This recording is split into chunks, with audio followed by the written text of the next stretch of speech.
स्वागत है आपका शिवम की गणित में। अगर आप EMRS TGT PGT की तैयारी कर रहे हैं तो आपके लिए मैथ पेडागोजी की क्लास लेके आए, जिसका ये पार्ट 2। अगर आपने इससे पहले का पार्ट नहीं देखा है तो चैनल पर प्लेलिस्ट बनी, आप लोग जाकर देख सकते हैं। तो चलिए पहला क्वेश्चन देखते हैं। गणित कक्षा में दृष्टिबाधितों के लिए निम्नलिखित में से किसका उपयोग शिक्षण संसाधन के रूप में किया जा सकता है? तो गणित कक्षा में दृष्टिबाधितों के लिए निम्नलिखित में से किसका उपयोग शिक्षण संसाधन के रूप में किया जा सकता है? तो किसका किया जा सकता है? तो ये किया जा सकता है टेलर का, बेकस का और स्केट और संख्या चार्ट का। किसका किसका? टेलर का, बेकस, स्केट और संख्या चार्ट का किया जा सकता है। चलिए अगला क्वेश्चन देखते हैं। त्रुटियां गणित में एक महत्वपूर्ण भूमिका निभाती हैं, यह कथन है। तो त्रुटियां गणित में एक महत्वपूर्ण भूमिका निभाती हैं, ये कथन कैसा है? तो ये कथन है सत्य है। ये कथन सत्य है क्योंकि वे इस बारे में विचार देते हैं कि बच्चों की गणित की अवधारणाओं का निर्माण कैसे करते हैं। ये कथन सत्य है क्योंकि वे इस बारे में विचार देते हैं कि बच्चों की गणित की अवधारणाओं का निर्माण कैसे करते हैं। चलिए अगला क्वेश्चन देखते हैं।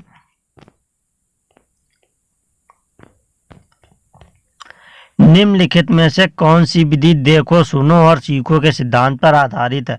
तो निम्नलिखित में से कौन सी विधि हो जाएगी जो देखो, सुनो और सीखो के आधार पर, सीखो के सिद्धांत पर आधारित होगी? तो इसमें कौन सी हो जाएगी? तो वो हो जाएगी, कौन सी हो जाएगी? प्रदर्शन विधि। कौन सी विधि हो जाएगी? प्रदर्शन विधि हो जाएगी। चलिए अगला क्वेश्चन देखते हैं। गणित शिक्षण की आगमनात्मक विधि सिद्धांत आधारित है। तो गणित शिक्षण की आगमनात्मक विधि सिद्धांत किस पर आधारित है? तो ये आधारित है किस पर? तो ये आधारित है सामान्य से विशेष की ओर। किस पर आधारित है? तो ये आधारित है सामान्य से विशेष की ओर आधारित है। चलिए अगला क्वेश्चन देखते हैं। हेर फेर मॉडल, स्थिर चित्र, लिखित प्रतीक, बोली जाने वाली और लिखित भाषा वास्तविक दुनिया की स्थिति या संदर्भ प्रतिनिधित्व करने के 5 तरीके हैं। तो हेर फेर मॉडल, स्थिर चित्र, लिखित प्रतीक, बोली जाने वाली और लिखित भाषा वास्तविक दुनिया की स्थिति या संदर्भ प्रतिनिधित्व करने के 5 तरीके हैं। तो वो कौन से किस में आ जाएंगे? तो वो आ जाएंगे किस में? तो वो आ जाएंगे गणितीय सोच और विचार में। किस में आ जाएंगे? तो गणितीय सोच और विचार में आ जाएंगे। चलिए अगला क्वेश्चन देखते हैं। शिक्षण विधियों को अधिक प्रभावी बनाने के लिए जिन उपकरणों का उपयोग किया जाता है उन्हें कहा जाता है। तो शिक्षण विधियों को अधिक प्रभावी बनाने के लिए जिन उपकरणों का उपयोग किया जाता है तो उन्हें क्या कहा जाता है? तो उन्हें कहा जाता है शिक्षण की तकनीक। क्या कहा जाता है? उन्हें कहा जाता है शिक्षण की तकनीक कहा जाता है। चलिए अगला क्वेश्चन देखते हैं। मूल्यांकन का से गहरा संबंध है। तो मूल्यांकन का किससे गहरा संबंध है? तो मूल्यांकन का गहरा संबंध है किससे? तो ये का संबंध है उद्देश्यों से। किससे है? ये उद्देश्यों से है। चलिए अगला क्वेश्चन देखते हैं। किस प्रकार के मूल्यांकन का मुख्य उद्देश्य छात्रों को फीडबैक देना है? तो किस प्रकार के मूल्यांकन का मुख्य उद्देश्य है छात्रों को फीडबैक देना है? तो ये किस प्रकार के मूल्यांकन का है? तो ये हो जाएगा रचनात्मक मूल्यांकन का है। किस प्रकार का है? ये रचनात्मक मूल्यांकन का है। चलिए अगला क्वेश्चन देखते हैं। एक बच्चा जो सभी संख्या संचालन करने में सक्षम है और भिन्नों की अवधारणा को समझने में सक्षम है। एक बच्चा जो सभी संख्या संचालन करने में सक्षम है और भिन्नों की अवधारणाओं को समझने में सक्षम है, तो वो हो जाएगा परिचालन चरण। वो कौन सा चरण हो जाएगा? तो वो हो जाएगा परिचालन चरण हो जाएगा। चलिए अगला क्वेश्चन देखते हैं। प्राथमिक स्तर पर गणित में रचनात्मक मूल्यांकन में, तो प्राथमिक स्तर में गणित में रचनात्मक मूल्यांकन में क्या होता है? तो ये होता है सीखने के अंतराल और शिक्षण की कमियों में पहचान करना। क्या होता है? सीखने के अंतराल और शिक्षण में कमियों की पहचान करना। चलिए अगला क्वेश्चन देखते हैं। यदि किसी छात्र का बुद्धि गुणांक 100 है तो इसका मतलब है, तो यदि किसी छात्र का बुद्धि गुणांक 100 है तो इसका मतलब क्या होगा कि वो कैसा छात्र है? तो वो छात्र कैसा होगा? तो वो छात्र होगा छात्र की मानसिक आयु कालानुक्रमिक आयु के रूप में है। तो छात्र की मानसिक आयु समान है और कालानुक्रमिक युग के रूप में है। चलिए अगला क्वेश्चन देखते हैं। डेटा विश्लेषण के बारे में छात्रों की समझ का आकलन करने के लिए सबसे उपयुक्त रचनात्मक कार्य है। तो डेटा विश्लेषण के बारे में छात्रों की समझ का आकलन करने के लिए सबसे उपयुक्त रचनात्मक कार्य कौन सा हो जाएगा? तो ये हो जाएगा सर्वेक्षण आधारित प्रोजेक्ट। कौन सा? सर्वेक्षण आधारित प्रोजेक्ट हो जाएगा। चलिए अगला क्वेश्चन देखते हैं।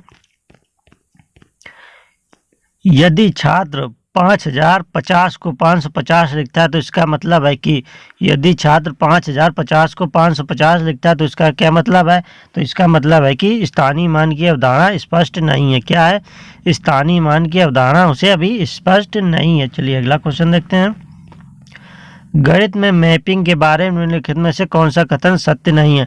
तो गणित में मैपिंग के बारे में निम्नलिखित में से कौन सा कथन सत्य नहीं है, तो गणित की मैपिंग के बारे में कथन जो सत्य नहीं वो हो जाएगा गणित मैपिंग गणित पाठ्यक्रम का हिस्सा नहीं है, ये गलत हो जाएगा। मैपिंग गणित का पाठ्यक्रम का हिस्सा है। चलिए अगला क्वेश्चन देखते हैं। गणितीय संचार से तात्पर्य है। तो गणितीय संचार से क्या तात्पर्य है, तो गणितीय संचार से तात्पर्य हो जाएगा गणितीय सोच को समेकित और व्यवस्थित करने की क्षमता। क्या हो जाएगा, गणितीय सोच को समेकित और व्यवस्थित करने की क्षमता। चलिए अगला क्वेश्चन देखते हैं।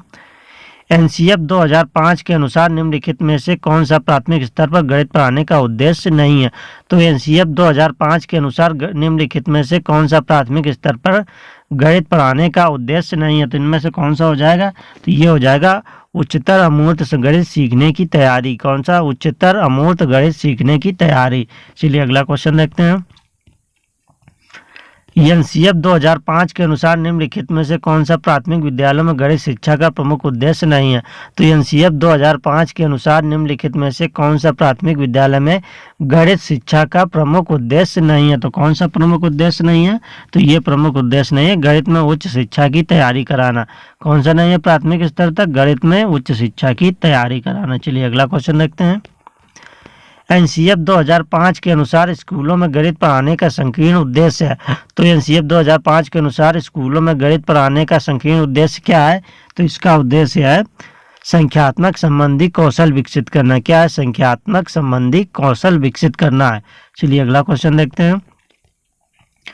एनसीएफ 2005 इस बात पर जोर देता है कि, तो एनसीएफ 2005 किस बात पर जोर देता है, तो एनसीएफ 2005 ये जोर देता है गणित में सफल होना हर बच्चे के लिए अनिवार्य होना चाहिए। कैसा, गणित में सफल होना हर बच्चे के लिए अनिवार्य होना चाहिए। चलिए अगला क्वेश्चन देखते हैं।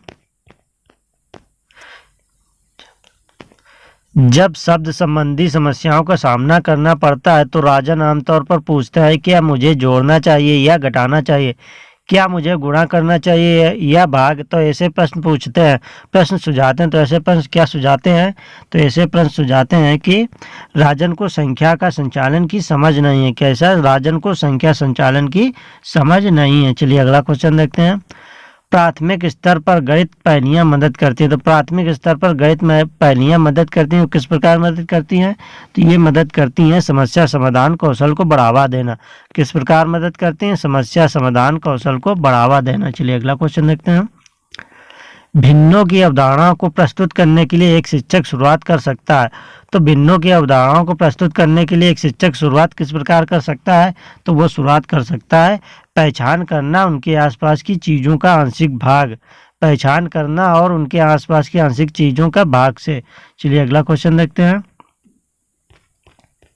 गणित की प्रकृति है। तो गणित की प्रकृति किस प्रकार की है, तो गणित की प्रकृति हो जाएगी तार्किक प्रकृति। गणित की प्रकृति कैसी हो जाएगी, ये हो जाएगी तार्किक प्रकृति। चलिए अगला क्वेश्चन देखते हैं। पैसे जोड़ने के कौशल को आंतरिक बनाने के लिए उस सबसे उपयुक्त रणनीति का उपयोग किया जाता है। तो पैसे जोड़ने के कौशल को आंतरिक बनाने के लिए सबसे उपयुक्त रणनीति का उपयोग किया जाता है, तो कौन सी रणनीति हो जाएगी, तो वो रणनीति हो जाएगी कौन सी, भूमिका निभाना। कौन सी रणनीति हो जाएगी, भूमिका निभाना हो जाएगी। चलिए अगला क्वेश्चन देखते हैं। एक अच्छा गणितज्ञ बनने के लिए किसी को सक्षम होना चाहिए। तो एक अच्छा गणितज्ञ बनने के लिए किसी को किसमें सक्षम होना चाहिए, तो एक अच्छा गणितज्ञ बनने के लिए उसे सभी अवधारणाओं को समझना और लागू करना, उनमें संबंध बनाना। किसमें सक्षम होना चाहिए, सभी अवधारणाओं को समझना, लागू करना और उनमें संबंध बनाना, इनमें उसे सक्षम होना चाहिए। चलिए अगला क्वेश्चन देखते हैं। मौखिक उदाहरण विद्यार्थियों में किस शक्ति का विकास करते हैं। तो मौखिक उदाहरण विद्यार्थियों में किस शक्ति का विकास करते हैं, तो मौखिक उदाहरण ये करते हैं विचार, तर्क और कल्पनाओं का। तो इसका आंसर हो जाएगा उपरोक्त सभी। तो मौखिक उदाहरण विद्यार्थियों में विचार, तर्क और कल्पनाओं का विकास करते हैं। चलिए अगला क्वेश्चन देखते हैं। मूल्यों के विकास में मुख्यतः है, तो मूल्यों के विकास में सफलता मुख्यतः क्या है, तो मूल्यों के विकास में सफलता मुख्यतः हो जाएगी शिक्षक पर निर्भर करती है। किस पर निर्भर करती है, शिक्षक पर निर्भर करती है। चलिए अगला क्वेश्चन देखते हैं। गणित शिक्षा का मुख्य लक्ष्य है, तो गणित शिक्षा का मुख्य लक्ष्य क्या हो जाएगा, तो गणित शिक्षा का मुख्य लक्ष्य हो जाएगा बच्चों में गणित बनाने की क्षमता विकसित करना। क्या, बच्चों में गणित बनाने की शिक्षा को विकसित करना। चलिए अगला क्वेश्चन देखते हैं। Which work is not related with a teacher, तो which work is not related with a teacher, तो ऐसा कौन सा कार्य हो जाएगा जो टीचर से संबंधित नहीं होगा, तो इनमें से कौन सा कार्य हो जाएगा, तो वो हो जाएगा बजटिंग। कौन सा कार्य हो जाएगा, वो हो जाएगा बजटिंग हो जाएगा। कौन सा कार्य, बजटिंग हो जाएगा। चलिए अगला क्वेश्चन देखते हैं। Most of use of mathematics done in the activities of human life that is, तो मानव जीवन में मैथ का सबसे ज़्यादा उपयोग किस प्रकार किया होता है, तो ये होता है किस प्रकार, तो ये होता है इकोनॉमिकल। कैसा होता है, ये होता है इकोनॉमिकल होता है। तो आप लोगों को आज के क्वेश्चन कैसे लगे, अगर क्वेश्चन अच्छे लगे हो तो वीडियो को लाइक करें और ऐसे क्वेश्चन देखने के लिए चैनल को सब्सक्राइब करें।